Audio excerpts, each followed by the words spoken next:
Jesus querido, eis-nos aqui unidos, corações pequeninos na direção do teu, para te agradecer, Mestre, nesta oportunidade maravilhosa, delicada e harmoniosa, para te rogar, recebas a nossa gratidão profunda por estarmos aqui na condição em que estamos.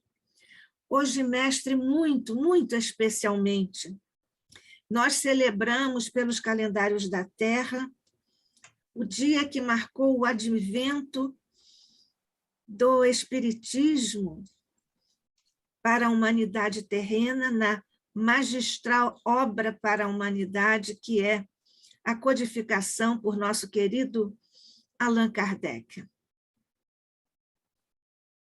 É uma emoção, Jesus, que nos leva agora juntos ao teu coração, no dia em que celebramos a consubstanciação de tua promessa para a humanidade. Eu rogarei ao Pai que vos envie um dia um outro Consolador. É para estudarmos, mestres, o conteúdo profundo e para nós inesgotável desta aula magna para a humanidade que nos deu Rivaio Kardec. Para ele, Jesus, nós aqui reunidos em ambos os planos de existência, nós rogamos que faças recair por sobre ele, por sua mente privilegiada, por seu coração tão imantado ao teu, que recaiam, portanto, sobre ele, Mestre, as bênçãos do teu inesgotável amor.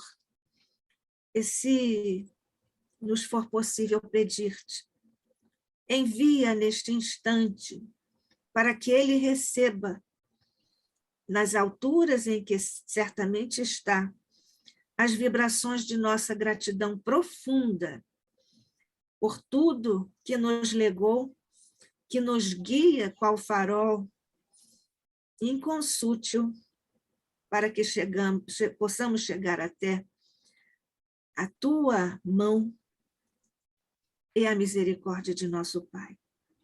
Nós te rogamos, portanto, Mestre, que abençoes não só o nosso querido Kardec, bem como sobre toda a pleiade de espíritos sublimados que o coadjuvaram nessa obra grandiosa. O mesmo te pedimos nesta hora, Jesus, que faças recair por sobre os mentores, por sobre representados em Diolindo Amorim e Jorge Andréa, mas todos eles, e todos os companheiros de ontem, de hoje e do futuro, que junto ao ICEB buscam aprendizagem e voos mais altos através da sublime caminhada do estudo e do amor.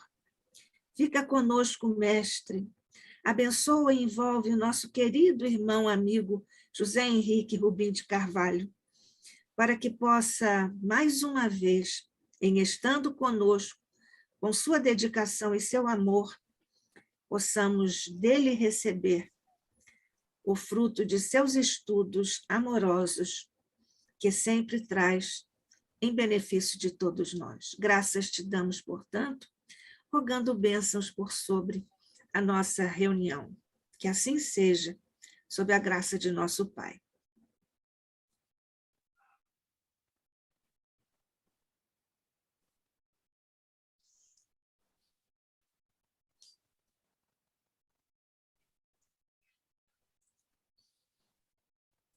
Vamos, Rubim? A gente está sob o impacto dessa bela oração e dizer que fui brindado em poder proferir uma palestra no dia 18 de abril.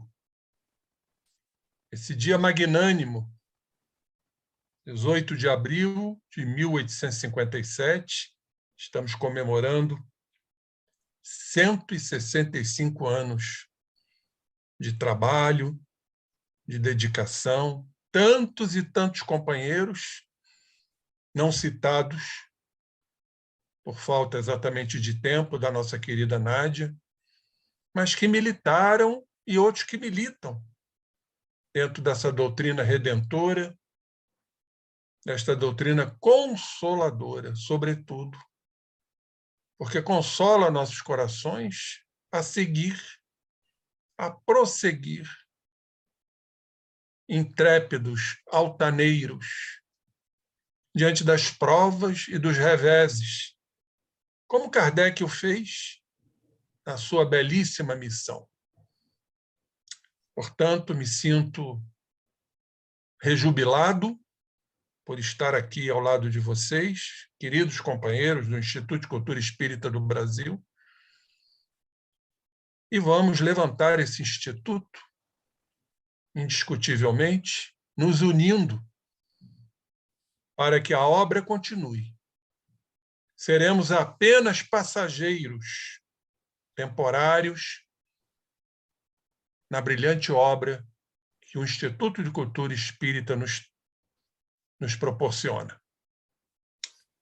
Então, as palavras são poucas para falar da nossa brilhante doutrina espírita, o Consolador prometido. E como disse Emmanuel, não será a religião do futuro, mas o futuro das religiões, através de seus postulados, que ora começam a se perpetrar em nossos meios. Então, vamos dar continuidade a esse estudo. Isso, José Henrique, se você me permite, eu vou apresentá-lo antes que você comece propriamente a sua palestra, porque primeiro você estava saudando o nosso 18 de abril, não é? Perfeito. Isso, José Henrique Rubim de Carvalho é médico do trabalho, terapeuta de vida passada, terapeuta floral de Bar, presidente da Associação Médico Espírita de Nova Friburgo, a AME Friburgo, expositor espírita, inclusive aqui no ICEB. Ele vai nos falar sobre as propriedades plásticas do perispírito. Obrigada, Zé Henrique Rubim. Obrigado, minha amiga. Vamos, então, aqui colocar a tela. Dividir com vocês aqui a tela. E a nossa palestra, dando continuidade a esse ciclo de apresentações sobre o perispírito, trabalho extraído da obra fantástica de Zalmino Zimmermann, esse livro que considero praticamente completo sobre o perispírito.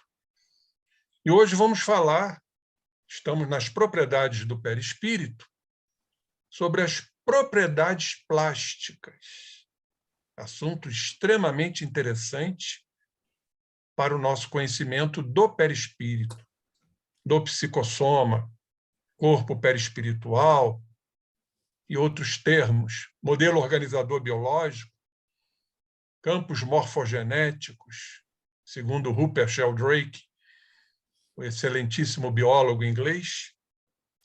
Então, vamos dar continuidade e começar esse trabalho para que possamos entender essas propriedades plásticas. E sempre, mais uma vez, ressaltarmos o quanto ainda sabemos muito pouco a respeito do perispírito e de outros temas. Estamos ainda engatinhando. Essa é a grande realidade. Somos aprendizes ainda e suscitamos ideias, elucubrações, que nos cabe pela nossa inteligência, pela amplitude da inteligência, desenvolvimento, progresso intelectivo, alcançarmos algumas explicações. Então, vamos lá. Plasticidade, para entendermos esta propriedade perispirítica. O perispírito, extensão da alma, mais uma vez, como disse anteriormente, a alma é o princípio inteligente, que com seu inseparável perispírito é o espírito. Então, o espírito é o princípio inteligente, a alma e o seu corpo. Então, o perispírito, extensão da alma, é o eterno espelho da mente, moldando-se de acordo com seu comando, o comando chamado de plasticizante. Por isso, o perispírito tem essa propriedade plástica. De fato, o corpo espiritual mostra extremo poder plástico, como assinala Emmanuel, adaptando-se automaticamente às ordens mentais que brotam continuamente da alma. Então, no perispírito não pensa. O perispírito é a instrumentalidade, é o espelho da mente que reage sob o comando da alma, do princípio inteligente, moldando o perispírito de acordo com seus objetivos, com suas finalidades. E aqui trouxemos do livro Educação para a Morte, do nosso querido Herculano Pires. Ele nos diz o seguinte: tal fato explica o fenômeno de rejuvenescimento que experimentam os espíritos desencarnados, conscientes de seu estado. Mesmo tendo desencarnado com idade física avançada, sentindo-se mais jovens, apresentam-se como tal. A jovialidade do espírito, né? Interessantíssimo isto. Como ele se mostra jovem, moldando o seu perispírito. Livre do condicionamento humano do corpo físico, o espírito humano não sofre o envelhecimento. Importante ressaltarmos isto. Quando se manifestam envelhecidos, o fazem artificialmente, para a comprovação de sua identidade humana, nos fala Herculano Pires. Então, quando amanhã eu desencarnar e me fizer, né, aparecer desta forma, essa barba branca, cabelinhos brancos, é para vocês me identificarem. Perfeito, companheiros? Esse é um ponto importante. Mas aqueles que me conhecem desde jovem, eu posso me apresentar como tal, se tiver essa oportunidade, que também tem isto, de me fazer jovem, né? Naquela idade juvenil. Então, tudo, na verdade, segue a determinação da mente, do espírito.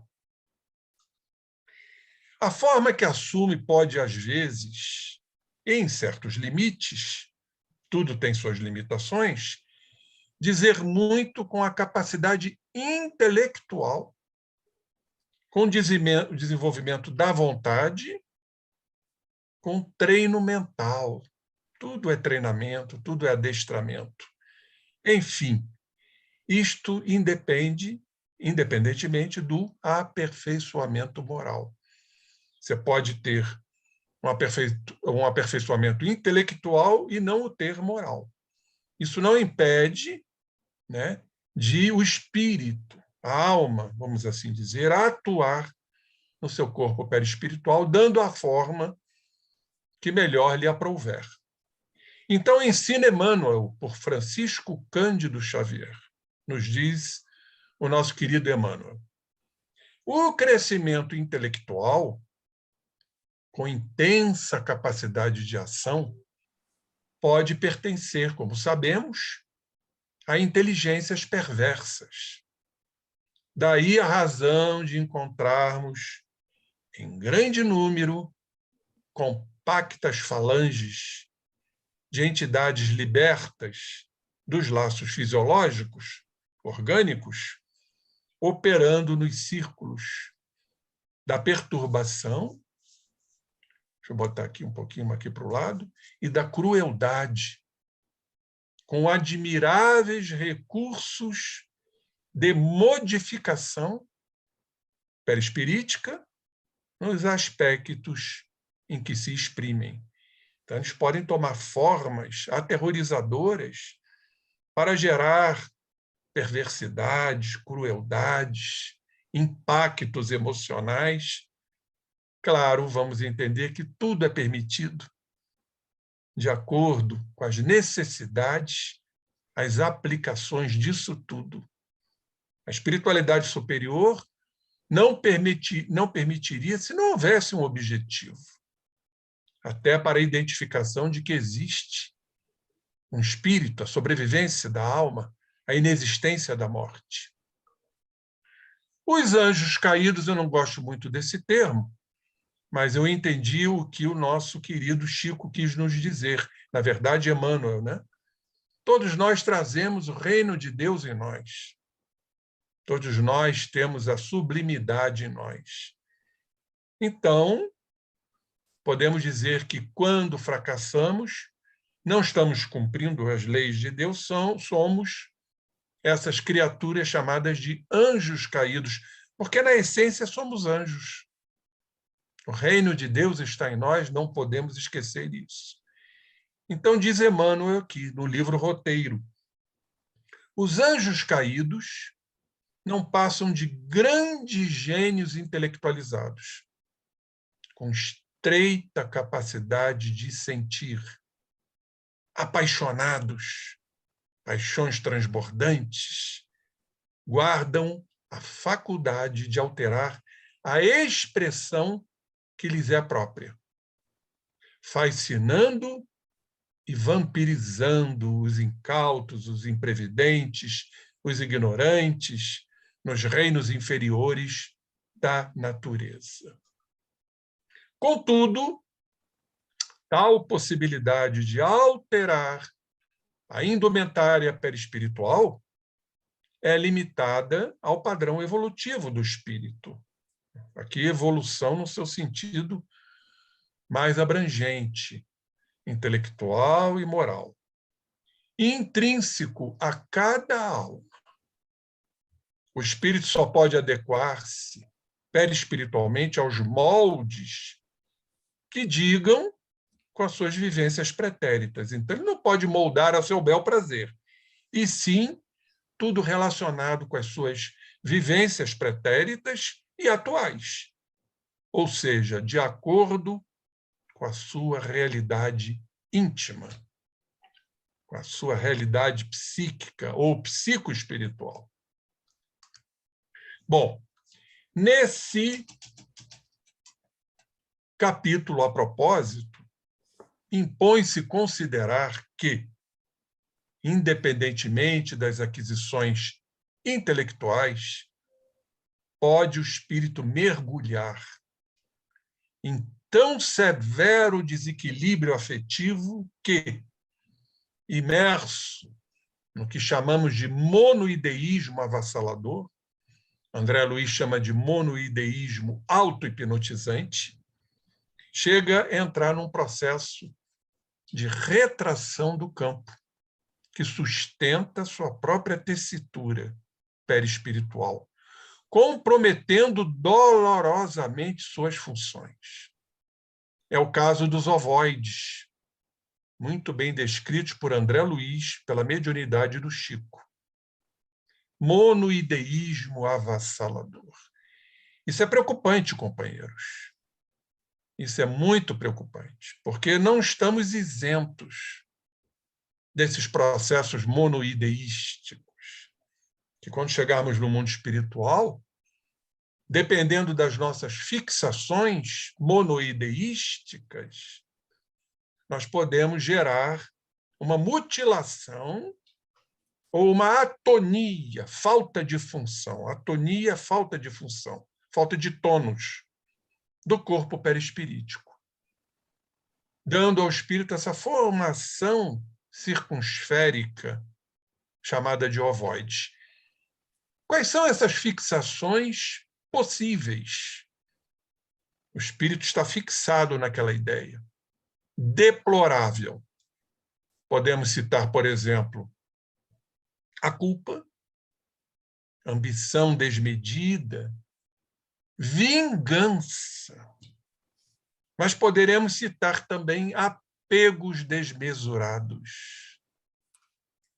A criatura se concentra naquela ideia, naquele apego. Quando a gente fala de apego, não nos referimos apenas Os apegos materiais e sentimentais, que também estão inclusos, mas principalmente apegos a crenças, a ideias monoideísticas, fixado naquela ideia. Vamos lembrar o que o André Luiz nos fala no livro Mecanismos da Mediunidade, o circuito fechado. Ficamos ali a vibrar naquela faixa de nossas questões, dos pontos nevrálgicos, como fala André Luiz, e ficamos a vibrar e alimentar aquela faixa de fixação mental, subtraindo energias para alimentar tudo isso do campo perispirítico. Então fica um perispírito como que temporariamente mutilado e, consequentemente, também atônico, gerando esses processos de ovoidização. Continuando, inúmeros infelizes, obstinados na ideia de fazerem justiça pelas próprias mãos, ou confiados a vicioso apego, olha o apego aqui, quando desafivelados do carro físico, envolve sutilmente aqueles que se lhes fazem objeto de calculada atenção, lei da sintonia, e auto-hipnotizados por imagens de afetividade ou vingança, de esforço, infinitamente repetidas por eles próprios. E acabam, como disse, numa deplorável fixação monoideística.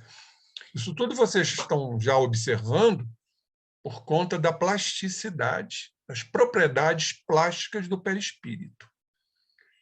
E essas criaturas entram num estado de alienação, tal a fixação mental, dolorosa, superlativa, então fica fora das noções do espaço e do tempo. Perdem exatamente esta noção de espaço e tempo, acusando passo a passo enormes transformações na morfologia do veículo espiritual.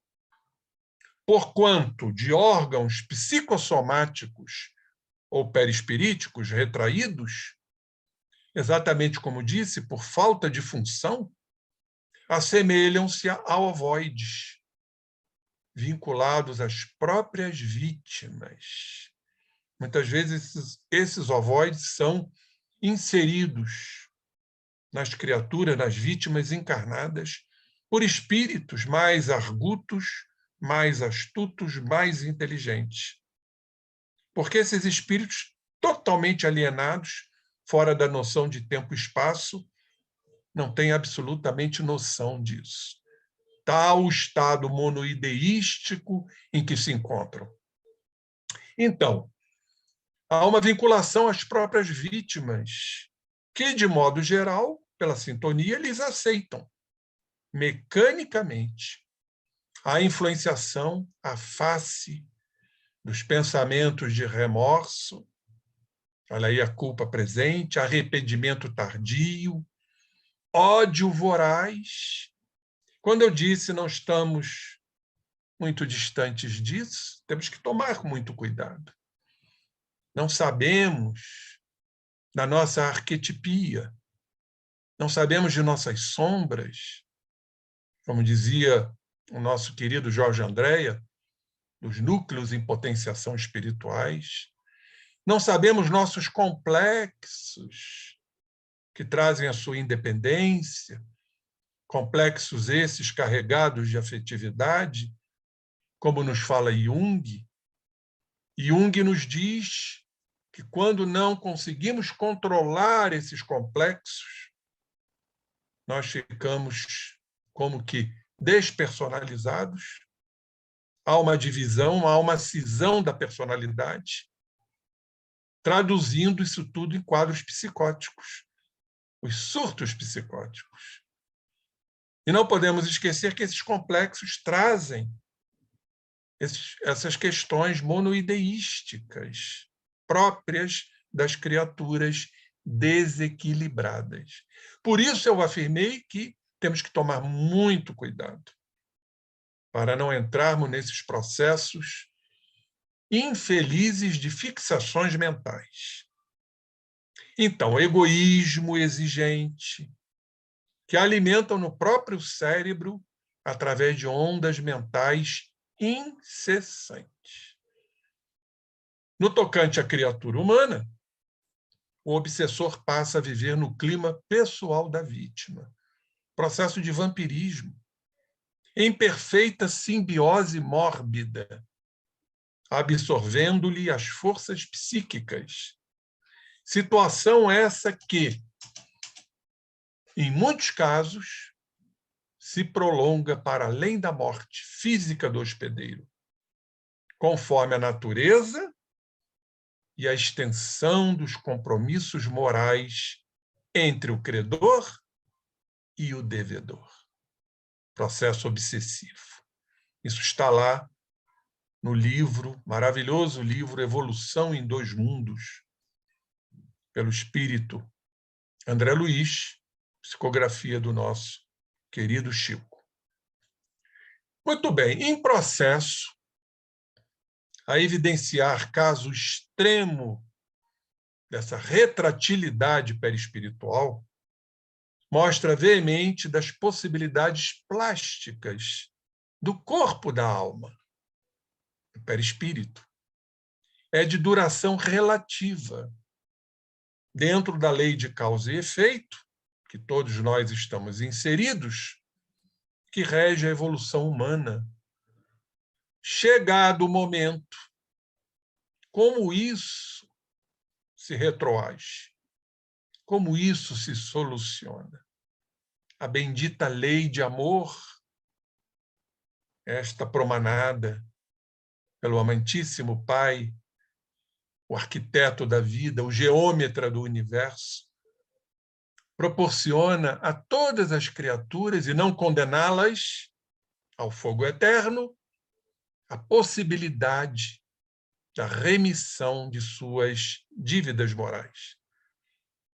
E aqui, então, para nossa alegria, porque hoje estamos comemorando 165 anos do Livro dos Espíritos. Então, ficamos alegres quando estudamos e compreendemos a permissão do Pai que tudo isso aconteça, mas também oportunizando a renovação do espírito, a recuperação, a restauração do corpo perispirítico. Então, nos chama a atenção exatamente o que aqui está. Reinicia-se o ciclo reencarnatório. E, sob a proteção das vestes carnais, o espírito consegue, pouco a pouco, expandir-se, com o perispírito readquirindo forma e regularidade de funções, ainda que através de dolorosas etapas de recondicionamento e cura. Que coisa magnífica isto! Ou seja, vamos entender como verdadeiramente, mecanicamente isso funciona. O processo da encarnação é um processo de miniaturização, de retração ou retratilidade, ou restringimento do corpo perispirítico. Vamos, então, entender que o ovoide já está com as suas funções comprometidas. Já está retrátil, sob a forma esférica, de ovoide. Então, onde está a recuperação desses espíritos totalmente alienados? Porque fica a pergunta, como é que eles vão se recuperar? Se há um toldamento da consciência, fora exatamente da noção de tempo e espaço. Então vem a bendita reencarnação, um dos postulados da nossa doutrina que hoje estamos comemorando. Porque o que é a reencarnação? É exatamente o oposto do processo retrátil. A reencarnação, a partir da concepção, é um processo de alargamento, é um processo em que o espírito ali presente, seja ovoide ou não, ele vai se expandir. A reencarnação é expansível através da própria matéria chamada de divisão celular. Concepção, espermatozoide, óvulo, forma o zigoto, o ovo. E daí vem a divisão celular. É um processo de expansão. Diferentemente da retratilidade que acontece nos ovoides. Mas podemos entender, e que, na grande maioria dos casos, pela pouca função ou nenhuma função de parte do seu corpo espiritual, esse espírito ovoide não encontrará condições de plasmar um corpo físico. E aí começamos a entender grandes partes dentro do nosso planeta dos chamados abortos espontâneos. Não estou querendo dizer que todo aborto espontâneo é fruto de ovoides que ainda não conseguem plasmar uma organização física. Mas estamos aqui para pensar, para elucidar, para entender essas possibilidades que a medicina dos homens ainda não compreende. Abortou por quê? Faz uma série de exames, dosagens hormonais, exames de imagem, e não se chega a um denominador comum. Então, abre-se essa janela, fenestra-se esta janela para entendermos estas possibilidades do magnífico processo expansivo da reencarnação.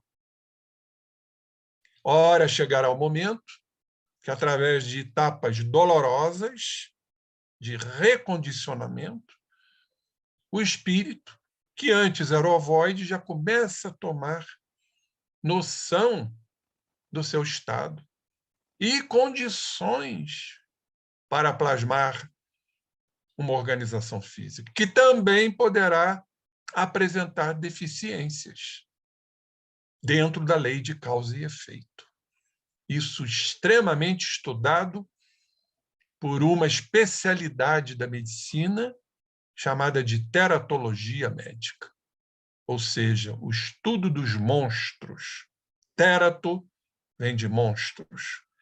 Vejam que beleza quando fazemos a conexão, o acasalamento da ciência, que não encontra explicações para muitas situações, com a doutrina espírita, dessa magnificência que é a doutrina espírita, num processo reencarnatório, para trazer esse irmão deformado, ovoidizado, à condição da vida.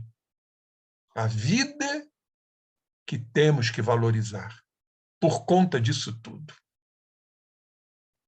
Muito bem, queridos irmãos. Ficamos, então, assim como que tocados pela excelsitude desta doutrina.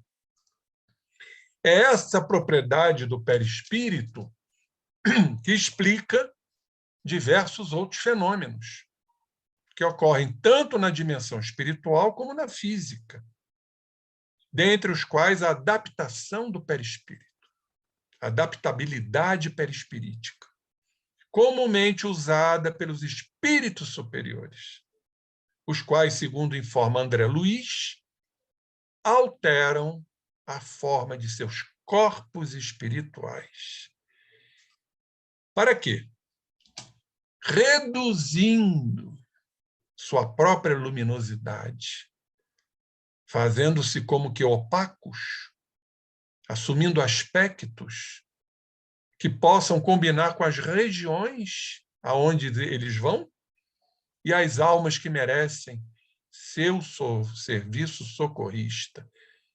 Olha só que coisa linda isso, adaptação do perispírito no serviço socorrista, para não gerar impactos que iriam agravar os processos daqueles irmãos sofredores, afastando dessa forma resistências e inquietações desnecessárias. Ao contrário dos espíritos desarmonizados com o bem, os mestres espirituais, já por sua vasta experiência e realização moral, ostentam um alto poder mental, o que lhes possibilita a dinamização de recursos incomparavelmente maiores nesses processos de operações de adaptação plástica.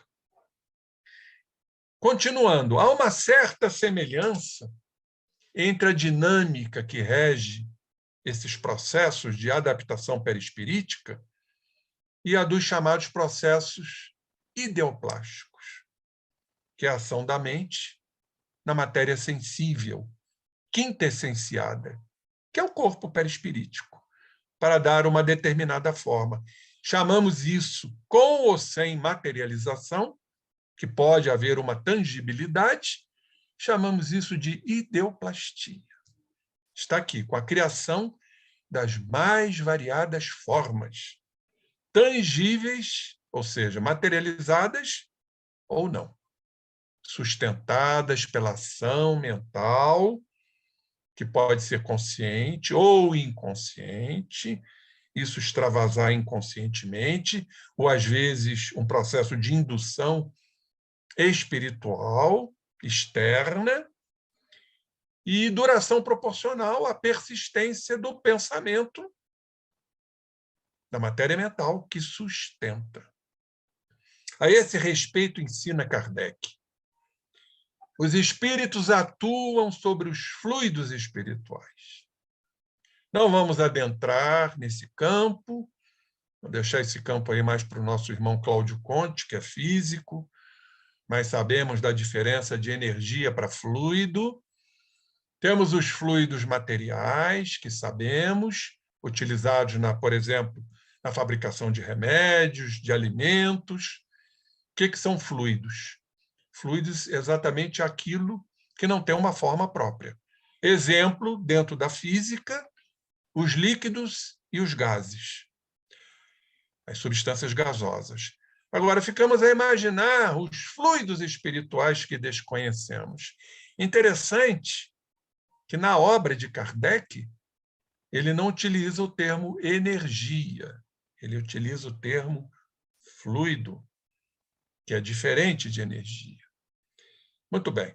Continuando aqui, não manipulando-os, os espíritos, como os homens manipulam os gases, os fluidos materiais.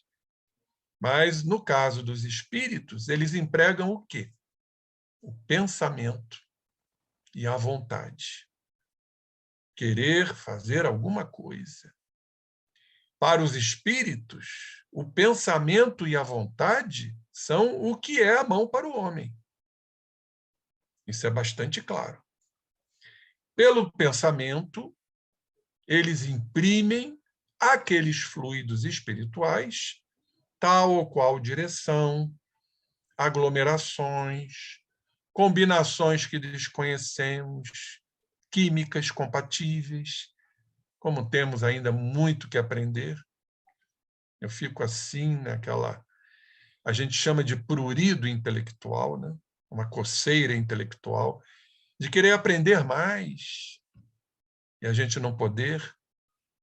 Como é que isso futuramente vai ser evidenciado, revelado? Como é que funcionam nessas moléculas subatômicas, essas combinações, essas dispersões? Organizam com eles conjuntos, combinações que vão apresentar uma aparência, uma forma, uma coloração determinadas, mudam-lhe as propriedades, como um químico muda dos gases ou de outros corpos, combinando-os segundo certas leis. É a grande oficina ou laboratório da vida espiritual.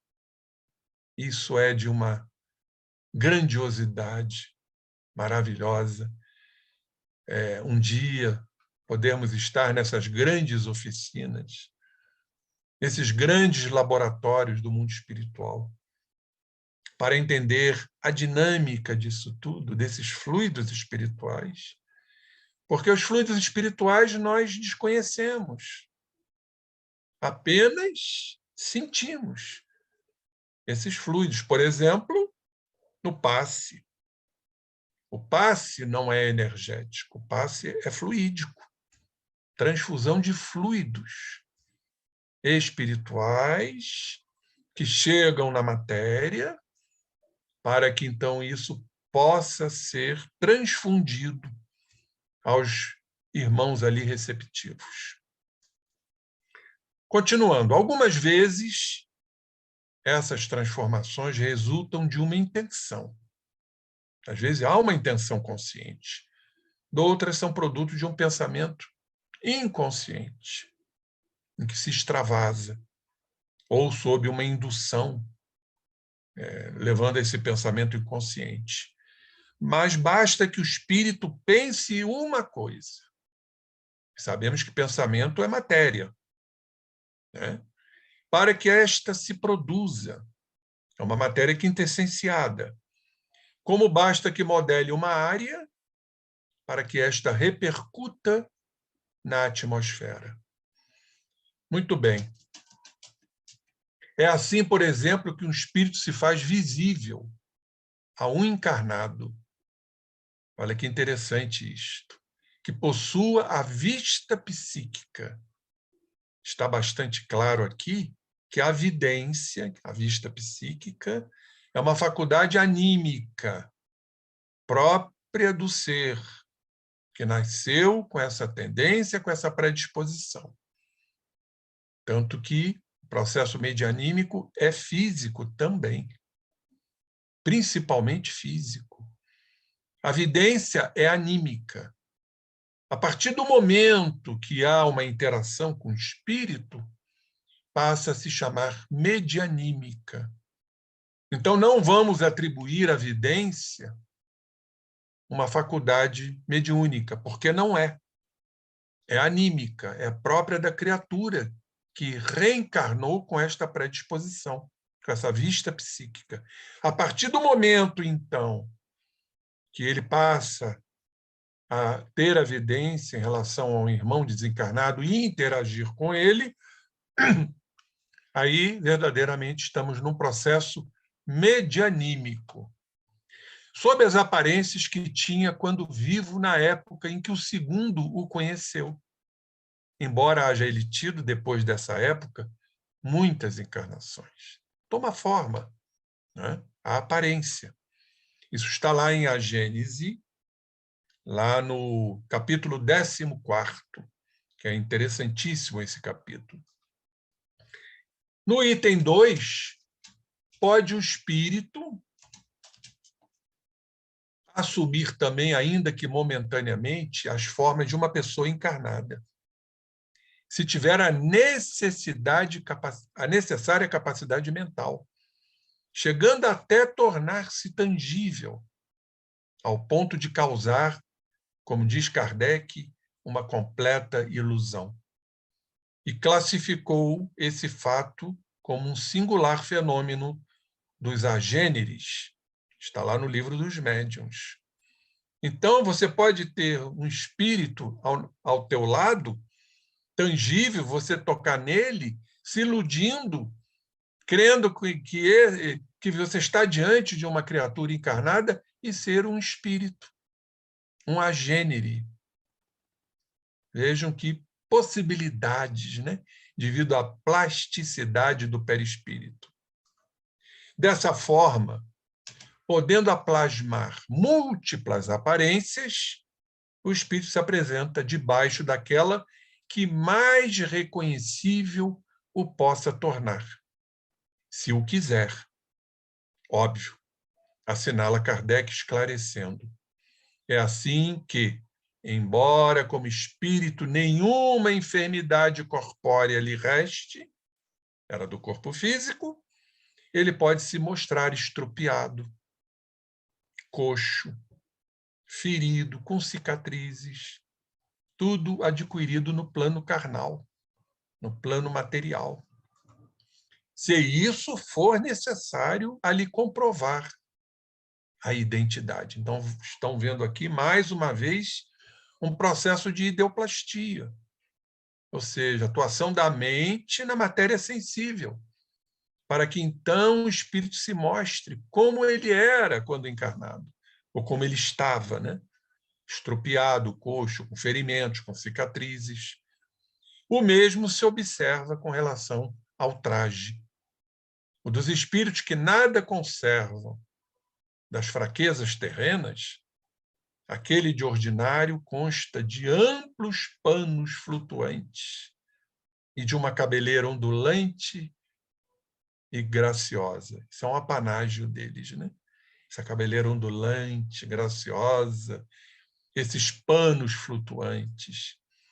A miúde, os espíritos se apresentam com os atributos característicos da sua elevação, como, por exemplo, uma auréola, asas, os que podem ser considerados anjos, resplandecente aspecto luminoso, que é uma das propriedades também do perispírito, a luminosidade, enquanto que outros trajam as que recordam suas ocupações terrestres. Assim, um guerreiro aparecerá com a sua armadura, um sábio com livros, um assassino com um punhal, etc. A figura dos espíritos superiores é sempre bela, nobre e serena. Os mais inferiores têm qualquer coisa de feroz e bestial. E, por vezes, mostram vestígio dos crimes que cometeram ou dos suplícios por que passaram, sendo-lhes essas aparências a sua realidade, da qual ele não pode fugir. Isto é, julgam-se quais aparecem, o que é para eles um tormento, um castigo. Eu não gosto muito desta palavra, mas é um tormento, é um sofrimento, é uma aflição, é um cilício, que significa também aflição. Isso está lá em Obras Póstumas. Observe-se que, especialmente na dimensão espiritual, essa propriedade perispirítica enseja uma variedade de fenômenos tão numerosos, muitos nós desconhecemos, quão complexos. Haja vista, por exemplo, que o processo ideoplástico pode até ser induzido por obsessores para dar forma, né?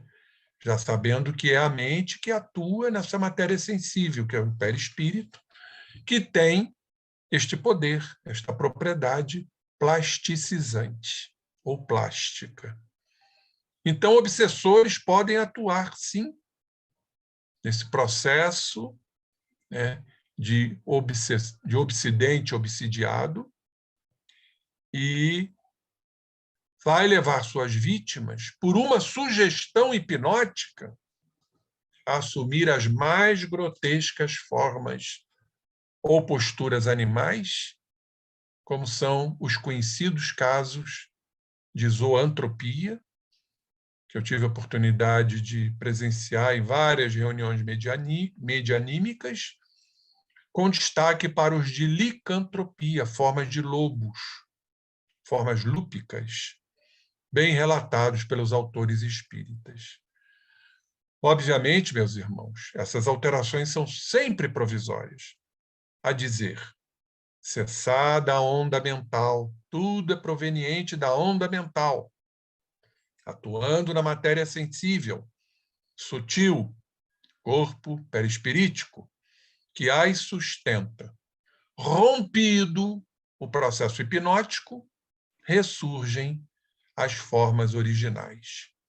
O fenômeno ideoplástico, a traduzir, como disse, a ação do pensamento, modelando a matéria sensível, e perispírito é matéria quintessenciada, enseja a propósito as mais ricas oportunidades de estudo, mercê das circunstâncias em que pode ocorrer e dos notáveis efeitos que pode produzir. De catalogação, aliás, impossível tal sua variedade. Alguns fenômenos, ainda que raros, chegam a surpreender por sua complexidade e, ao mesmo tempo, por sua delicadeza, como, por exemplo, o caso das transfigurações, pela ação espiritual e, mais raro, pelo próprio médium. Vamos lembrar aqui a famosa transfiguração no Monte Tabor, onde Jesus encarnado se fez luz, ao lado de Moisés, desencarnado, e de Elias, o patriarca. E os apóstolos ficaram completamente enceguecidos com tanta luz. Eles que estavam presenciando esta extraordinária fenomenologia. Qual a razão de Jesus ter feito isto? Transfigurou-se. Ele agiu sobre o seu perispírito, extremamente sutil, dada a sua condição de espírito puro, embora na matéria. Por que Jesus fez isso? Primeiro, para nos mostrar que ele é luz, era luz. Tanto que ele disse, enquanto eu estou no mundo, eu sou a luz do mundo. Ninguém vai ao Pai a não ser por mim. E segundo, para nos mostrar o caminho que todos nós alcançaremos pela força do progresso, da nossa luta pessoal, para chegarmos à condição de espíritos puros que Jesus chegou e atingiu pelo seu próprio esforço. É como Jesus a nos dizer, esse é o caminho da iluminação total, da plenitude, da completude. Então, isso é magnífico. Mas, continuando aqui, em que o perispírito do médium recebe tal influência modeladora do espírito comunicante, e a gente vê isso em algumas palestras, já vimos o Divaldo se transfigurar, adquirir uma forma bem compatível com a de Bezerra de Menezes, pela ação do próprio Bezerra. Então, o perispírito do médium recebe essa influência modeladora do espírito comunicante e que chega a alterar momentaneamente seus traços fisionômicos, em demonstração inequívoca da presença espiritual. Realmente é algo momentâneo, mas isso comprova, mais uma vez, a plasticidade do perispírito, em cuja mente do espírito, da alma, atua sobre o perispírito. Ainda que nas manifestações extramediúnicas, sem uma ação espiritual, isso seja possível. Exista, como diz aqui, também em tese. É uma raríssima possibilidade de que tal fenômeno surja como produto da atividade mental do próprio médium, numa recordação involuntária, até com apoio na plasticidade que lhe é peculiar do seu perispírito. Embora inúmeros fenômenos atestem o poder plástico do espírito, graças a uma propriedade fundamental de seu constituinte, O corpo espiritual é na reencarnação que ele aparece mais evidente e comum, mostrando aspecto altamente positivo da citada retratilidade perispirítica, da qual já falamos. Defeito, segundo informam os mestres espirituais, aproximando-se o momento da reencarnação, o espírito reencarnante comumente entra em gradativo processo de redução psicossômica ou perispirítica, lembrando o chamado fenômeno que já discutimos aqui da ovoidização, mencionado por André Luiz, o qual acontece concomitantemente com a diminuição da consciência de si. Interessante, porque isso consta nas obras de André Luiz, o processo, primeiro, do sono espiritual. Por que acontece isto? Por que o espírito, na sua maioria, na sua condição de imperfeição, ele dorme? Exatamente pelas fixações mentais. Ele subtrai do corpo perispirítico energias para alimentar suas fixações. O perispírito fica atônico, não a ponto de se ovoidizar, mas o espírito entra num processo de lassidão. E aí, então, ele dorme. Há relatos de espíritos que dormem há séculos. E, repentinamente, ele desperta no processo evolutivo. E ele vai, então, estar confrontado com a sua realidade, que normalmente não é muito digna. Isso gera o processo de perturbação espiritual, de insanidade do espírito. Ele entra em desespero, ele fica alucinado. A obra de André Luiz nos mostra sobre isso, porque ele está em contato com a sua realidade. Ele não está escondido no estojo da carne, como assim o fazemos. Por isso, a vida física é um grande prêmio para todos nós. Mas acontece com muita frequência desses processos doentios emergirem, se everterem, chegarem à mente consciente sob a forma de complexos. São os nossos processos neuróticos, múltiplos, e de tal forma aquilo nos domina que entramos em estados de perturbação espiritual, muito estudado pela psiquiatria nossa dos homens. Kardec, então, administra a propósito uma lição extraordinária. No momento da concepção do corpo, que se lhe destina, o espírito é apanhado por uma corrente fluídica, pela lei de atração, né? Que, semelhante a uma rede, o toma e aproxima da sua nova morada. Ele é captado. Em verdade, é como se fosse jogar uma rede, e então o espírito é apanhado.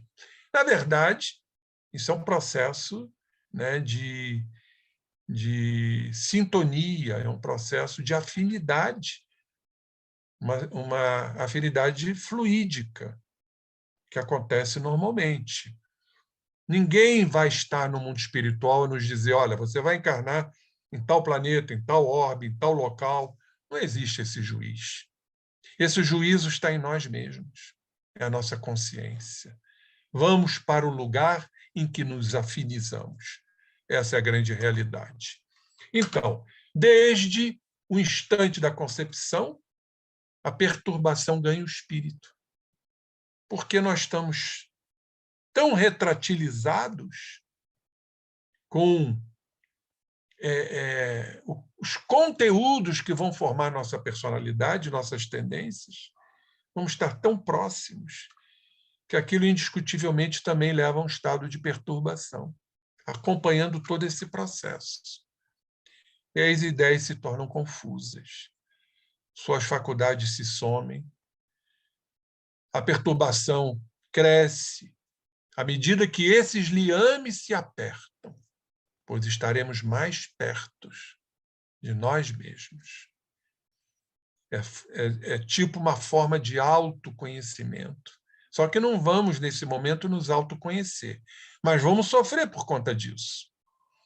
Torna-se, então, completa nas últimas fases da gestação, de sorte que o espírito ele não aprecia o ato de nascimento do seu corpo, como não aprecia o da morte deste, porque ele também entra em perturbação após o desencarne. Nenhuma consciência tem nem de um, nem de outro. Embora ele esteja muito ligado às suas questões, né, aos seus conteúdos, que vão formar as suas características de personalidade. Desde que a criança respira, a perturbação começa a dissipar-se. As ideias voltam pouco a pouco, mas em condições diversas das verificadas quando da morte do corpo. Nós não vamos terminar o capítulo todo, vamos reservar uns 15, 20 minutinhos para perguntas. Esse capítulo é um pouco longo. Eu proponho àqueles que têm o livro que leiam, os que não têm, de preferência que obtenham esse livro, porque é um estudo extraordinário. Realmente nós vamos encontrar nesta obra muitos aspectos científicos, de pesquisas, autores fabulosos, como Leon Denis, José Herculano Pires, Carlos Embaçaí. Então, isso nós não vamos encontrar na codificação. Então, seria realmente um grande complemento para os nossos conhecimentos. Então, já são 20 para as 10. Vamos propor aqui o encerramento. Falamos de coisas muito importantes, comprobatórias, desse poder plasticizante ou dessas propriedades plásticas do perispírito, como vimos ao longo desta apresentação. E fico aqui, então, se for possível, à mercê de vós, para que as perguntas, então, sejam feitas, e vamos dar continuidade no mês que vem. Temos outros assuntos concernentes ao perispírito muito interessantes. Então, passo a palavra à nossa querida Nádia, o meu agradecimento e esse dia tão fabuloso que é o dia 18 de abril. Só temos a agradecer esses belíssimos estudos de tantos companheiros que pesquisam, que, dentro das suas limitações também, nos trazem informações valiosíssimas. Muito obrigado por tudo, meus queridos companheiros. E vamos, então, aqui ficar à mercê de vós para as perguntas, porque isso é assunto que suscita muitas perguntas. Não é verdade, Nádia? Verdade, verdade. Eu já vou aqui abrir o nosso bate-papo com o Paulo de Felipe, mas eu convido a todos que postem aqui as suas questões. Não precisam necessariamente ser perguntas, mas observações, comentários que suscitem desdobramentos pelo nosso querido Rubem. Então, vamos lá ao nosso Paulo de Felipe. Prezado Rubem, para o espírito, o que é ser jovem, já que o mundo espiritual é atemporal e imaterial? Perfeito. O mundo é atemporal e imaterial, mas isso não impede que o espírito tome uma forma jovial, né, para gerar alegria, gerar felicidade. O espírito tem seu livre-arbítrio. Isso não é correspondente à idade cronológica quando estamos encarnados. Uma coisa é uma coisa, outra coisa é outra coisa. Agora, ele pode, mesmo ele estando num mundo atemporal e imaterial, e essa questão da imaterialidade também é polêmica, porque se ele tem um perispírito, ele tem a matéria, né? Isso suscita a que filosoficamente passemos a entender de uma outra forma, mas ele pode tomar uma forma jovial para se identificar. Muitas vezes, ele desencarnou numa idade também muito pueril e se faz jovem para o processo de identificação daqueles que estão encarnados. Outras vezes, ele desencarna idoso, mas toma uma aparência de jovem, dentro, por exemplo, da sua família que o conheceu, para nos mostrar a alegria espiritual, a jovialidade que é peculiar. Então, não podemos aqui absolutamente confundir as coisas. Da idade cronológica, do período encarnatório, com o mundo espiritual, que o espírito pode tomar a forma que ele desejar, ressalvas, guardada as devidas proporções, né? O espírito não faz absolutamente o que ele quer. Então, normalmente, são as suas imagens desta encarnação, como eu disse, da sua realidade.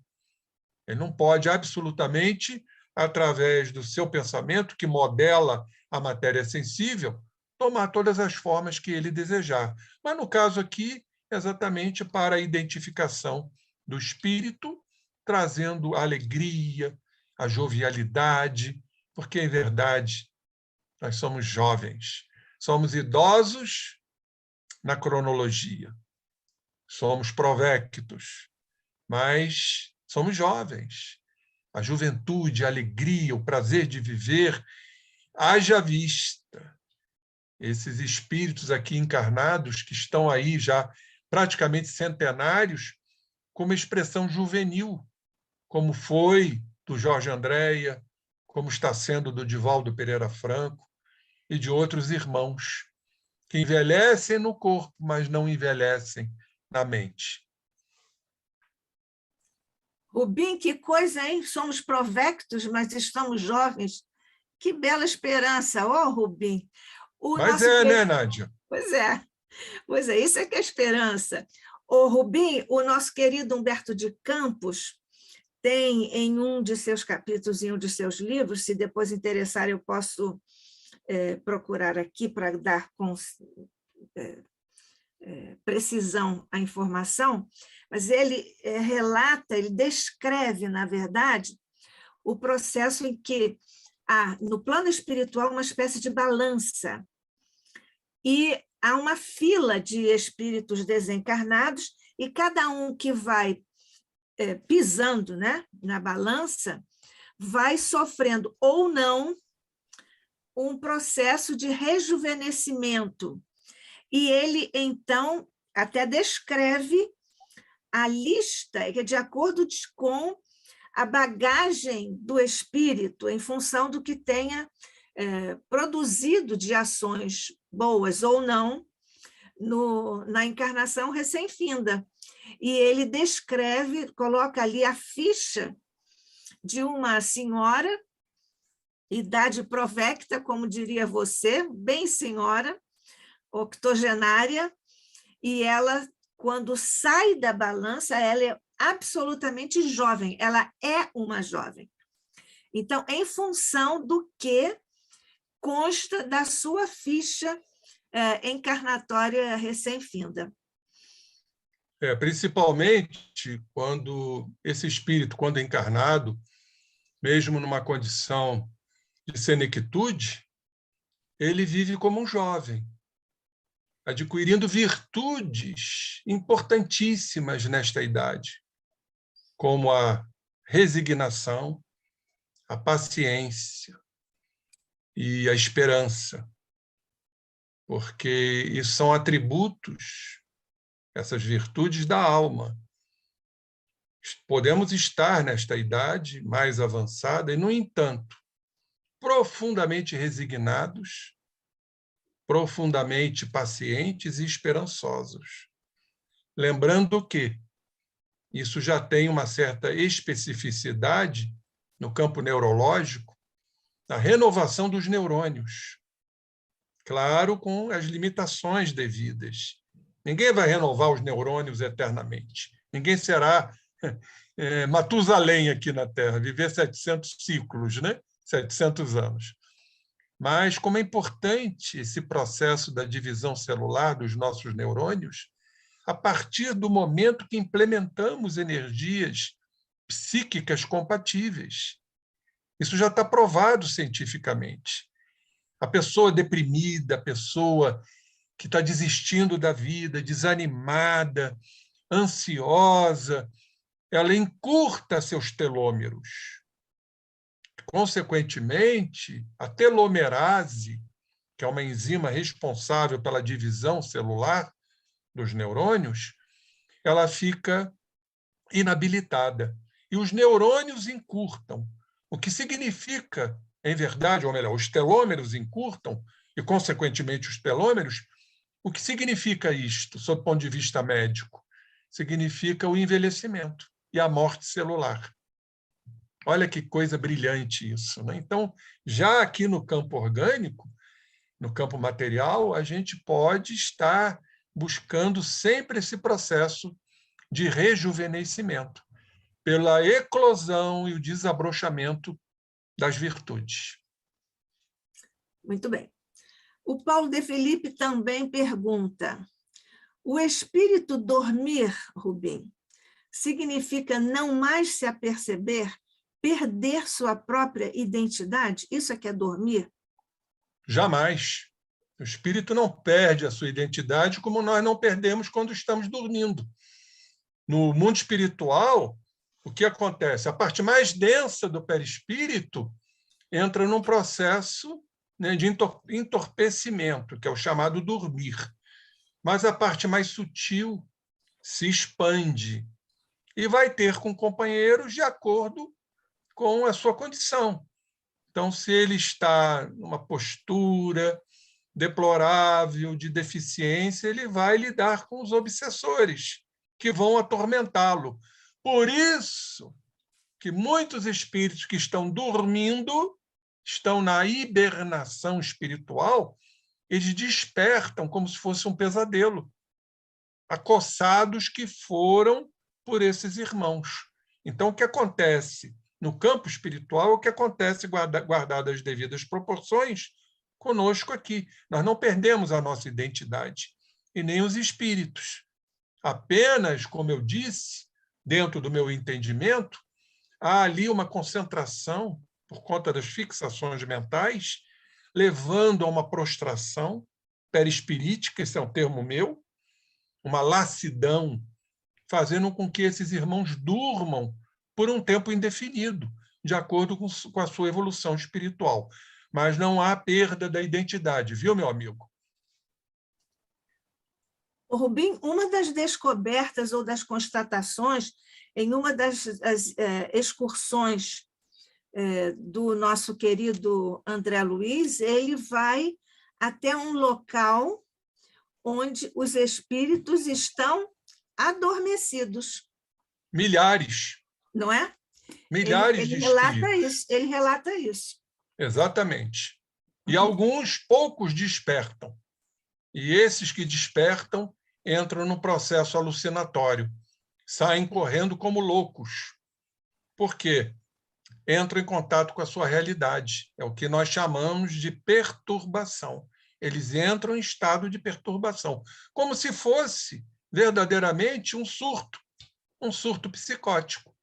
E lá com mais intensidade, porque não há o corpo físico para filtrar esses processos. O Rubim é, inclusive, o caso que os psicólogos estudam no seu trabalho clínico, em que pessoas aqui encarnadas, que em função de determinada problemática que não querem ou não podem ou não sabem como enfrentar, preferem dormir. Não é isso? Existem encarnados que querem dormir o tempo todo e que, com um mecanismo de fuga da sua realidade, encarnados. Perfeitamente. Foi isso que levou o nosso querido Paulo a nos dizer aquela brilhante frase: despertas, ó tu que dormes. Levanta-te dentre os mortos. Isso. Que o Cristo te alumiará. Te levantará. Bom, nós não temos nenhuma outra pergunta aqui no bate-papo, no chat. Eu tinha anotado, antes de você se referir à zoantropia e à licantropia, eu tinha anotado a zoantropia e os ovoides. Você pode comentar alguma distinção conceitual entre esses processos? E aproveita e desdobra um pouquinho de licantropia. Perfeitamente. A licantropia, zoantropia abrange, né, animais. Eu tive a oportunidade, em reuniões medianímicas, da presença de lagartos, de répteis. Perfeito? Licantropia vem de lobo. Formações lúpicas de lobos, tipo animais selvagens. Isso é uma indução obsessiva, mas também não é só a indução. Existe uma permissão do espírito para que isso ocorra. A gente vê muito isto, né, em espíritos com profunda baixa autoestima, frustrados, culpados, principalmente culpados, e que adotam esse pensamento, criam esta fixação mental. Eu sou um animal, eu sou um lagarto, eu sou um lobo. E os espíritos, pela lei de afinidade, vão se acoplar a esta ideia, fazendo com que a mente do obsessor, aliada à mente do espírito que permite tudo isso, possa, então, modelar, pela plasticidade do perispírito, a forma desses animais. Chamamos isso, em verdade, de processos ideoplásticos, que é a ação da matéria mental, da mente, na matéria sutil, que é o perispírito, passível de que tudo isso aconteça, com a permissão do espírito. Então, isso seria a ideoplastia, né? A licantropia e a zoantropia. Já o ovoide é diferente. O ovoide ele está numa fixação mental monoideística, aquelas ideias que ele alimenta sempre, de culpa, de mágoa, de vingança. Isso vai mutilando ou fazendo com que o corpo perispirítico perca a sua função, a sua finalidade. Há o que chamamos de uma atonia perispirítica, facilitando a formação desses corpos circunsféricos, chamados de ovoides. Então, esses espíritos são aqueles que estão nas monoideias. O André Luiz chama de monoideia auto-hipnotizante. Ele se auto-hipnotiza por essas fixações mentais. Eu chamo muito atenção sobre isso, que é um capítulo que eu gosto muito, eu já tenho seminários sobre isso, de fixações mentais. Nós somos criaturas que nos fixamos a ideias. A ideia e a ideias. E temos que tomar cuidado com relação a isso. Porque no mundo espiritual nós vamos alimentar isso com mais intensidade. Porque não temos o bloqueio, o freio do corpo físico. Então é fundamental que trabalhemos aqui na Terra as nossas fixações. Aquela culpa que a gente traz lá do passado, desta existência, muitas vezes alimentada por culpas inconscientes de outras existências. A coisa é muito complexa. Vinganças, isso é muito frequente, ódio voraz em relação a uma determinada criatura, A, B ou C. Então, nós ficamos como que encapsulados, enclausurados nessas ideias, chamadas de monoideias, nos hipnotizando. Então, quando André Luiz fala, fazendo uma referência aos processos medianímicos, do chamado circuito fechado, onde a criatura fica girando ao derredor daquele ponto nevrálgico da sua dor, do seu sofrimento. Então, ele fica adensando essa região num processo monoideístico, a ponto de mutilar o perispírito. E aí, então, ele perde a noção, ele se aliena, noção do tempo e do espaço. Geralmente são instrumentos utilizados por obsessores, mais astutos, mais argutos, as chamadas inteligências perversas, para obsidiar nós encarnados. No livro Libertação, de André Luiz, nós vamos ver isso. São inserções de espíritos ovoides, como se fossem chips, verdadeiros chips, né? Nas nossas organizações cerebrais, nos levando à derrocada, nos levando a que fracassemos em muitos objetivos, em francos processos obsessivos, promovidos por ovoides, que são instrumentos de inteligências perversas. E, como disse, a solução é a reencarnação para os ovoides, porque o processo reencarnatório é um processo de expansibilidade, enquanto o ovoide está num processo de retratilidade. Então, ele vai sofrendo o que André Luiz chama de choque biológico do renascimento. Isso é lindo. É a matéria dando choques no perispírito retratilizado. E esses choques vai fazendo com que esse espírito comece a despertar. Agora, quantas encarnações malfadadas acontecem por conta disso, não sabemos. Isso está dentro do comprometimento espiritual, porque esses espíritos estão incapazes, inábeis de plasmar um corpo físico. Como disse, justificando os chamados abortos espontâneos em inúmeras mulheres. Quem trabalha no campo da ginecologia, da obstetrícia, vai encontrar isso com muita frequência. E a medicina fica de braços cruzados, porque ela não entende. Exames daqui, exames dali, exames de imagem, dosagens hormonais, e não se chega a nenhuma conclusão. Volto a repetir, não quer dizer que todo aborto espontâneo seja um processo de espíritos ovoides que não conseguem plasmar um corpo físico, mas é uma possibilidade para a gente pensar e refletir. Rubim, faz alguns anos, nós fizemos um estudo no nosso querido Grupo Espírita André Luiz sobre o Libertação. E nós estávamos justamente nesse capítulo dos ovoides.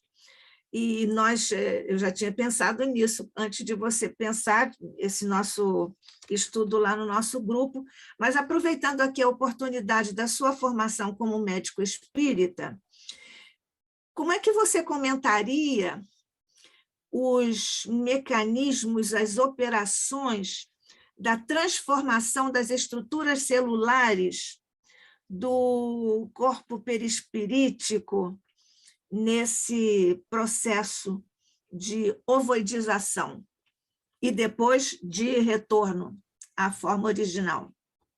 Como disse o Nádia, e a gente faz até uma associação desse estudo do livro Libertação com Missionários da Luz, Isso. a reencarnação do Segismundo. Como isso se processa, né? Em verdade, tudo dirigido pelo próprio espírito, caso ele tenha condições, não é o caso do ovoide, e com assessoramento dos construtores divinos, no processo belíssimo da reencarnação, que é uma lei biológica, não é uma lei religiosa, é uma lei biológica, onde aquilo tudo vai ser trabalhado, que nós não temos ainda noção. Temos uma noção vaga quando o Alexandre nos fala da manipulação, né, dos cromossomos, através de instrumentos, para que tudo... Olha, gente, é uma coisa muito complexa. São 46 cromossomos numa célula de 100 trilhões de células. E cada cromossomo tem em torno de 3 bilhões de bases nitrogenadas. Citonina com guanina, alanina com timina, dentro de um processo, vamos dizer assim, arquitetônico tão profundo. E ali estão os nossos genes, os nossos 100 mil genes em torno de 100 mil genes. Então, não temos ideia ainda, temos uma ideia vaga. Sob o ponto de vista material, nenhuma ideia, apenas uma teoria. Mas, sob o ponto de vista espiritual, é uma coisa fantástica. Agora, o ovoide, ele é colocado ali para sofrer esse choque do renascimento, da reencarnação. É um choque, em verdade, porque ali entram, né, os campos, entram as energias, podemos assim dizer, do reencarnante, dos pais, principalmente da mãe, que está muito a matéria mental, a matéria materna mental da mãe, né, que é muito importante, os moldes mentais maternos. Agora me lembrei o nome. Exatamente tudo isso para gerar o processo de concepção. E fora o trabalho dos construtores divinos. Então, a reencarnação não é simples. Os espíritos nos dizem que a reencarnação é muito mais complexa do que a desencarnação. Para ajustar tudo isso, realmente ficamos aqui perplexos diante dessa beleza, que é o processo encarnatório, para que o espírito ali nasça com seu código genético, com as suas tendências, com as suas predisposições. E, claro, também não podemos esquecer as escolhas das provas, que o próprio espírito assim se alista, se prontifica, sabendo que aquilo vai fazer com que ele evolua até rapidamente, se for uma prova realmente mais delicada, mais difícil. Olha, só a doutrina espírita. Mas no caso do ovoide, voltando, ele ainda não tem condições de plasmar um corpo físico. Então, ele vai passar por aquele momento da concepção que, como diz André Luiz, é um choque biológico, físico, orgânico do renascimento, para que, então, o perispírito desse ovoide comece a se restaurar gradativamente, né? A sua estrutura, inclusive, ectoplasmática, porque se há uma concepção ali, é um trabalho do plasticizante do perispírito, tem também energia mais densa, que esse ovoide precisa restaurar o seu campo ectoplasmático de energias mais densas. Então, é um processo lindíssimo, no sentido de que esse ovoide vai retornar para um futuro processo de reencarnação, até ele adquirir o equilíbrio perispirítico, plasmando, então, uma organização física, seja com deficiência ou sem deficiência. É isso que acontece diante exatamente das suas dívidas, porque esse ovoide está íncito na lei de causa e efeito. Semeadura é livre, a colheita é obrigatória, como é obrigatório. Nós vamos aqui perguntar a Rosa, nossa médica geneticista. Rosa, você tem algum comentário para fazer sobre isso, sobre esse processo das estruturas celulares no processo de retratividade e depois de reconstituição ou reconquista, digamos, das formas originais? Eu acho que, assim, eu sempre falo para as pessoas para lerem o capítulo 12 ou 13, lá do Missionários da Luz, que fala sobre a reencarnação de Sigismundo, porque, assim, desde que eu li a primeira vez o capítulo, eu fiquei, assim, impressionada, levando em conta o ano em que o livro foi escrito, como é que ele descreve tão bem tudo aquilo que a gente hoje estuda como epigenética, como mudança da expressão de uma carga genética. E isso tudo está nesses dois capítulos do livro. Então, assim, eu entendo assim, a ovalização como se você vai retirando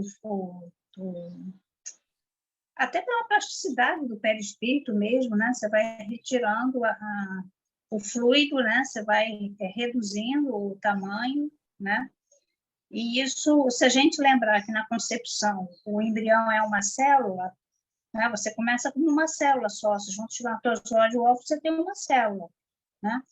Na ovoidização, você vai fazer um processo, e assim, na encarnação, aquela célula começa a se multiplicar, depois entra num programa de morfogênese, começa a diferenciar os tecidos. Na ovoidização, é como se a gente fizesse o caminho contrário. Você começa a perder substâncias, você começa a reduzir o número de células, até, não é que vai voltar a uma célula, né? Porque eles falam que fica com uma estrutura meio de ovoide, mas é como se fosse semelhante, você vai perdendo elementos químicos, moléculas, né? Você vai perdendo tudo e vai diminuindo de tamanho. Por isso que o Rubim colocou tão bem que para depois esses ovoides, para eles poderem retornar à sua forma normal, eles vão ter que passar por gestações, porque nas gestações ele vai de novo começar a multiplicar o número de células, diferenciar tecidos, e às vezes você precisa de mais de uma reencarnação, que às vezes não ultrapassa o segundo, o terceiro mês. Daí ele colocou tão bem a alta incidência de abortos entre os humanos. Né? De todos os mamíferos, a espécie humana é a que mais tem aborto espontâneo. 15% das gestações, essa é uma estatística normal, independente da faixa etária, 15% das gestações na espécie humana terminam em abortos espontâneos. Então, assim, é uma alta incidência, e eu sempre imaginei que parte desses abortos são esses espíritos que estão precisando remodelar novamente o seu perispírito. Então, eles estão recuperando o seu perispírito. Pode precisar de uma, duas, né? Aquele livro Ícaro Redimido narra muito, ele narra assim, de uma maneira bem didática, como é que eles fazem a recomposição desses ovoides para que eles possam depois ter realmente uma gestação que vá até o final e renascer, né? Do ponto de vista técnico, a gente pode exatamente pensar que seja dessa maneira, mas assim, eu acho que o André Luiz é uma das razões pelas quais eu me tornei espírita, porque eu já contei isso, eu entrei em contato com a doutrina espírita desde criança, adolescente, depois entrei para a faculdade de medicina, tive uma grande amiga na faculdade de medicina que me deu o livro dos espíritos, isso eu ainda estava no segundo ano da faculdade, né? Mas só quando, bem mais tarde, já em 94, eu li a série do André Luiz, foi que realmente assim, eu ficava impressionada exatamente, porque coisas que ele colocava em livros publicados em 48, 50, 50 e pouco, era aquilo que eu estava estudando, né, que eu tinha estudado na faculdade e tudo mais. Mas, assim, em termos técnicos, é isso que acontece, por isso a gente precisa das gestações para recompor. E como tudo que tem na natureza, destruir é fácil, recompor, às vezes, é bem difícil. Ô, Rosa, eu queria até fazer aqui um acréscimo e, de repente, ouvir a sua opinião. A estrutura orgânica, desde o momento da concepção, mais próxima ao perispírito, e aí você entendendo que esse perispírito nos ovoides está mutilado, está sem capacidade, está inábil, está afuncional, seria o termo mais correto, está sem função, obviamente isso vai influenciar diretamente no que chamamos as células-tronco, que as células-troncos é que promovem, né, a diferenciação dos órgãos. Então, se você tem um perispírito afuncional, obviamente essas células-troncos também estarão afuncionais e, consequentemente, a não formação e a não plasmagem de um corpo físico. Você concorda comigo? Não, concordo. Você vai perdendo átomos mesmo, né? A gente está falando de estruturas, quando você fala de perispírito e ligação com o corpo físico, a gente está falando de átomos. Quando você fala de átomos, você fala de elementos químicos mesmo. Então, você vai perdendo essa quantidade de átomos que vão formar elementos químicos e moléculas, você vai fazendo o inverso, né? Você vai perdendo os átomos e depois você tem que recompor ou captar dentro do meio esses átomos de volta para poder recompor o perispírito. Acho que é exatamente por aí mesmo, né? Você vai lesando o perispírito, vai perdendo naquela parte semimaterial do perispírito. Quando você lesa, você está perdendo exatamente átomos, né? Elementos químicos que são a ser necessários de recompor mais tarde. Eu acho que é assim. E interessante também, Rosa, se a gente for aumentar a nossa capacidade de raciocínio, não diria que esses espíritos ovoides estariam aptos para isso, mas certamente teriam um auxílio de espíritos que, sabedores do processo, os auxiliariam. Em que sentido? Sim. Porque sabemos que, antes de encarnarmos, nós trazemos do fluido universal, através de transformações, as forças materiais compatíveis às do planeta. Sim. Eletromagnética, gravitacional, nuclear, fraca, forte. Agora, um ovoide não tem condições de fazer esse recolhimento. Provavelmente são ajudados por irmãos específicos espirituais para que eles possam encarnar, porque eles vão encarnar. Apenas Sim. não vão dar continuidade ao processo encarnatório. Eles vão precisar, às vezes, de várias gestações que serão interrompidas pela própria impossibilidade de reconstruir o perispírito, né? Perfeitamente. Não, eu acho que assim, quer dizer, a gente ainda está aprendendo física quântica, né? A gente ainda vai saber, não sei se, eu não tenho nem como te dizer se realmente seria por essas forças, né, físicas, né?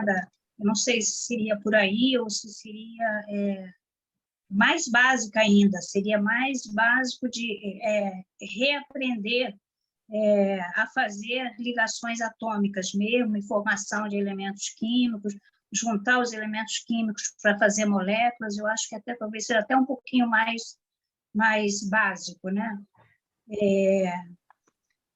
E assim, o problema dos ovoides é que eu pensei até que você ia falar sobre isso.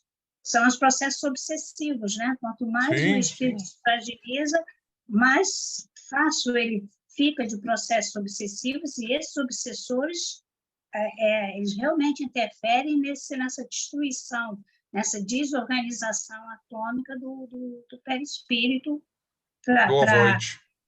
do ovoide, para fazê-lo, né? É bombardeio por todos os lados, né? Fora aqueles que o espírito faz dele com ele mesmo, né? A auto-obsessão, às vezes, que eles entram também.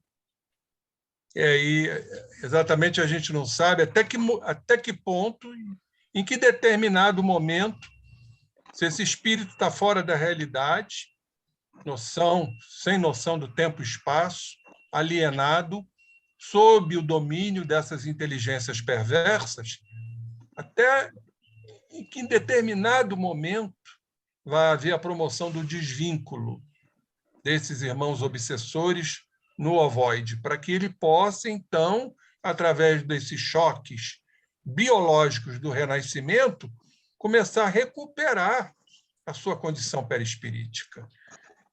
Isso nós não sabemos.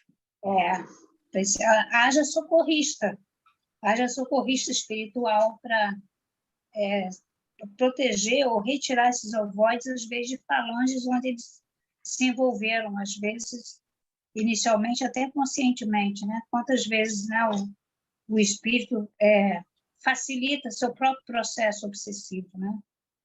Exatamente. É tudo muito complexo. Como diz o nosso querido José Herculano Pires, não existe a obsessão. Aliás, a obsessão só existe porque existe a auto-obsessão, né? Sim, pois é isso que eu falei, né? Às vezes a desorganização começou dentro do próprio indivíduo e aí ele abriu os espaços para os outros. Perfeitamente. Isso, que beleza. A mesa mediúnica, quando nós conversamos com os espíritos, muitas vezes, várias vezes, nós já nos demos conta da presença desses, digamos assim, implantes nos espíritos comunicantes, e vimos que foi preciso uma conversa muito mais longa com eles, com os espíritos, para que os mentores pudessem facilitar, digamos assim, o desentranhamento das estruturas celulares de um e de outro, digamos, corpo, né? Elemento. Eu sei que nós estamos passados um pouco do nosso horário, mas eu não resisto, porque a culpa é da Rosa. A Rosa fez um comentário aqui sobre a física quântica, e eu não resisto a perguntar ao nosso físico, o Cláudio Conte, se ele pode tecer alguma consideração a esse respeito. Oi, Cláudio. Olá, Nádia, Rubim, Rosa, todos aqui presentes. Foi primeiro só falar que foi uma palestra fantástica, né? Muito boa. Esse debate entre o Rubim e a Rosa também me deixou aqui pensando muito e analisando. Mas aí, né, nós vamos abordar sobre o outro ponto de vista. E essas questões são interessantíssimas, né? E eu não acho que tenhamos já ainda uma definição assim, né, completa que a gente possa dizer é isso. E nós temos as teorias, abordagens, análises e tudo. Então, a gente começa fazendo a distinção entre dormir e perturbação, porque o que acontece muitas vezes é essa confusão, né? Então, quando nós vemos lá André Luiz falando que vários espíritos estavam dormindo, não vamos tentar imaginar eles dormindo como nós dormimos, porque, no nosso caso, o corpo é que dorme e nós continuamos despertos e vida que segue. Esses estados de perturbação é quando, em decorrência de um processo qualquer, porque, no final, quando nós pensamos em processos mentais, né, pensamento, etc., nós temos que sempre considerar que isso é uma faculdade do espírito. Eu penso porque é uma faculdade inerente à minha essência espiritual. Ponto. Agora, o que eu penso é outra coisa. Agora, então, nós temos que não levar para o que eu penso, mas é essa faculdade inerente ao espírito, a mim, né, e a todos.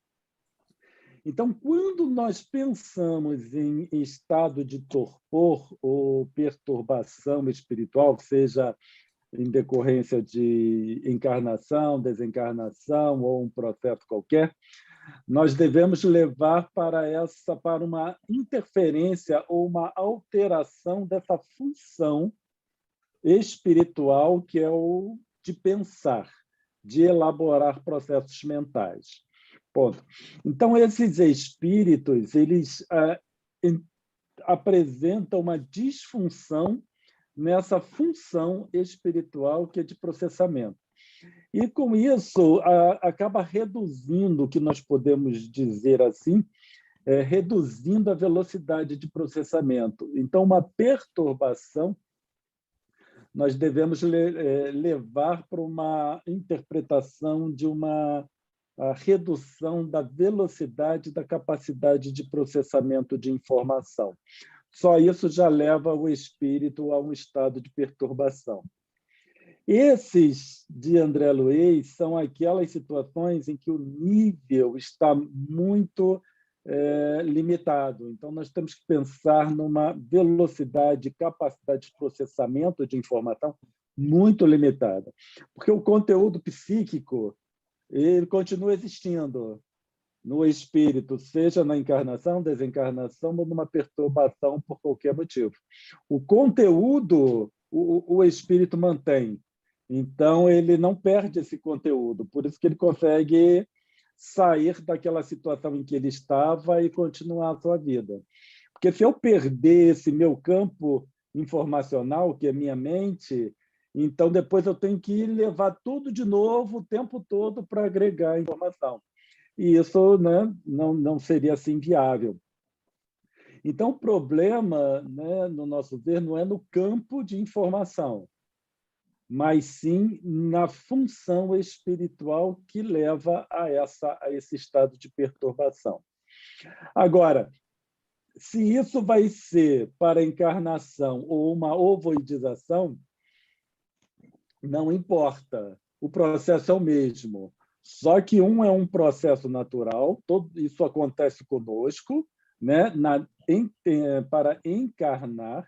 Então, começa a dar início uma diminuição dessa velocidade de processamento. Então, mas isso é natural, ocorre, né, em vias de encarnar, e depois o espírito, depois que encarna, ele recobra essa capacidade de processamento gradativamente. Mas aí, e claro, a diferença, uma das grandes diferenças é que na encarnação ele começa a trabalhar uma região nova no seu campo de informação. E essa região nova é que está relacionado com a encarnação em si, que começa a dar início e começa a agregar informação naquela região específica do seu campo de informação. Quando nós vamos para um estado de perturbação, por assim dizer, fora a encarnação, ou fora a desencarnação também, é claro, nós já precisamos pensar que é o espírito, em decorrência das suas escolhas, porque esse espírito, nós espíritos, nós precisamos trabalhar a essência espiritual. Eu preciso trabalhar a minha essência espiritual. Da mesma forma que se eu não me exercitar fisicamente, meu coração começa a dar problema. Coração, veias, etc., começa tudo a degenerar, porque é necessário a atividade física. Então, essa essência espiritual, para a manutenção das suas funções, requer também uma atividade específica. E são essas atividades e pensamentos mais elevados, por assim dizer. Quando não é suprido isso ao espírito, não é que ocorra uma deterioração do espírito, tá? O que ocorre é uma falta de balanço nas suas funções. E essa é a função do pensamento, que está relacionado com a sua capacidade psíquica, com a sua capacidade de processamento de informação. Pelo menos é essa a função que nós conseguimos perceber. Pode ser que ocorra disfunção em outras funções do espírito, mas essa que nós estamos tratando é essa que nós conseguimos perceber. Quando isso acontece, aí o processo de informação com perispírito e corpo físico, aí o processo é o mesmo da encarnação. Começa a perder a velocidade de processamento, a interação com o meio diminui. E a interação com o meio principal é perispírito e corpo físico. Como essa troca de informação diminui, essa relação com o externo ela acaba se perdendo. Então, essa diminuição do perispírito, né, perda dessa forma que nós temos, está relacionado a uma limitação da troca de informação, porque a matéria ela só existe a partir do momento que haja informação. Meu corpo existe porque eu, como espírito, estou enviando informação para ele. A partir do momento que o espírito para ou diminui a velocidade de informação, por exemplo, eu durmo. É quando o espírito diminui a interação com o corpo físico. Aí o corpo dorme e o espírito segue. Nos níveis de que nós estamos tratando, aí já é a perda de informação com a matéria perispiritual. E é interessante que, quando nós falamos perispírito, corpo físico, nós precisamos também falar dos seres inteligentes que compõem o perispírito. Então, nós vemos que um campo de informação ou troca de informação muito complexo. Não sou só eu e matéria, sou eu, matéria, e também os seres inteligentes que compõem o nosso corpo físico e também o nosso perispírito. E por causa da plasticidade do perispírito, que Rubin, né, colocou muito bem ao longo do seu estudo, aí nós temos essa perda, por assim dizer, da matéria, porque a informação espírito com os seres inteligentes diminui muito, os seres inteligentes que são ainda muito primitivos, muito primários, não conseguem se manter essa estrutura sozinhos, então a informação com o meio material, que é o fluido, ele também diminui. E aí nós temos uma redução de toda essa estrutura perispiritual. E aí entra essa perturbação do espírito, que acarreta também uma diminuição, né, de interação dos seres inteligentes das nossas células com o meio, e aí nós temos a situação em que o espírito se encontra. E aí, é claro, né, que vem o que tanto o Rubin quanto a Rosa colocaram muito bem, nesse processo reencarnatório, porque ele já está com o seu campo, a sua função de processamento muito limitado. Então, ele está pronto para encarnar, né, em termos de condições, porque está equivalente ao espírito que naturalmente reencarnaria.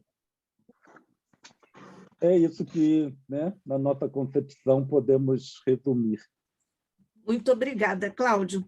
Pois é, vocês vejam que alegria intelectual, é por isso que aqui no ICEB nós vivemos o Espíritas Amai-vos, Espíritas Instruí-vos. E hoje tivemos mais uma oportunidade de nós vermos que o Instituto é efetivamente uma casa de estudos avançados do Espiritismo. Eu fiquei pensando, enquanto vocês falavam, como é que o Aristóteles resolveria essa questão da ovoidização, porque primeiro é potência, aí encarna é ato, depois a ovoidização é uma espécie de reversibilidade voltando à potência, e vou ficar pensando nisso. Então, alguém quer dizer mais alguma coisa? Nós estamos, então, encerrando mais um encontro festivo para nossas almas, não só pelo 18 de abril, que é muito especial, efetivamente, mas também pela alegria, pelo alimento espiritual com que nós, nesse interagir, vamos nos enriquecendo, estimulando e nos alimentando. Então, agradecendo, mestre amado, queridos amigos todos que estiveram conosco, particularmente os nossos mentores do ICEB, representados por Diolindo Amorim e por Jorge Andréa. Agradecemos a todos as vibrações com que nos envolveram durante todo o nosso estudo, potencializando os estudos aqui presentes na interação tão produtiva, harmoniosa e bela, na inter-relação dos conteúdos, em que o espírito humano desdobra a indescritível aventura do conhecimento na Terra. Nós, mestre, ao agradecermos a Maria, a todos os demais mentores, a todos os que estiveram conosco em ambos os planos de existência, nesse momento de agradecimento.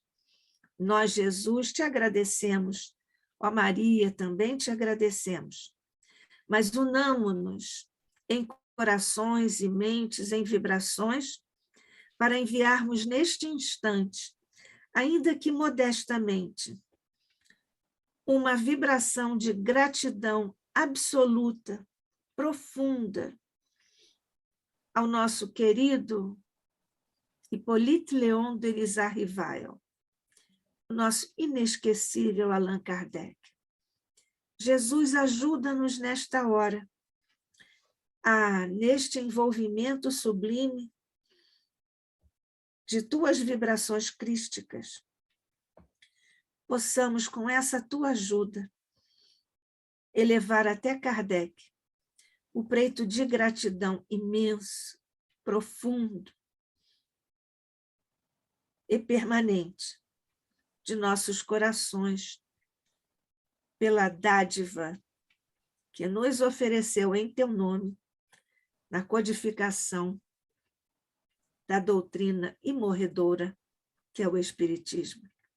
Graças te damos, Mestre, por isso e por tudo mais, hoje e sempre, sob a graça de nosso Pai. Assim seja.